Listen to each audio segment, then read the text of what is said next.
नमस्कार भावांनो, हिंदी केसरी मैदान या चॅनलवरती तुमचं सर्वांचं स्वागत आहे. आज बोरजाईवाडीचं मैदान आणि या मैदानामध्ये आपला सर्वांचा लडका या बैलगाडी शिरक्षेत्रामधला देव रुस्तम द्वादश मेंढेकेसरी सरपंच उर्फ बकासूर पळण्यासाठी गेला होता.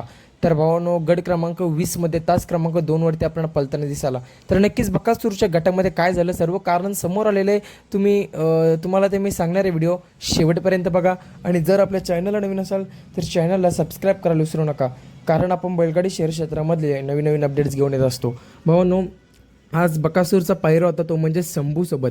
बकासूर आणि शंभू हा जोड आज एकत्र आला आणि शंभू देखील टॉपचाच नंदी आहे बरं का, आणि त्यांनी देखील खूप फायनल देखील घेतलेले आहेत. परंतु आजच्या बोरजाईवाडी मैदानातला गट क्रमांक 20 सुटला. गट क्रमांक 20मध्ये तास क्रमांक 2वरती आपला सरपंच आणि शंभूची गाडी होती. तर भाऊनो, जेव्हा गट सुटला तेव्हा बकासूर खाली पडला, तुम्ही बघू शकता ते व्हिडिओमध्येच गटाच्या. त्यामुळे आपल्या बकासूरची आज हार झाली. खूप वाईट वाटत आहे. आज अपेक्षा होती की आज गुलाल करेल गाडी, परंतु कोणाशी नजर लागली काय समजलंच नाही. भाऊनो, आज बकासूर खाली पडला आणि खरं तर खाली पडला तेव्हा बकासूरला काही दुखापत झाली की नाही याची अपडेट लवकरच आपल्या चॅनलवर येईल.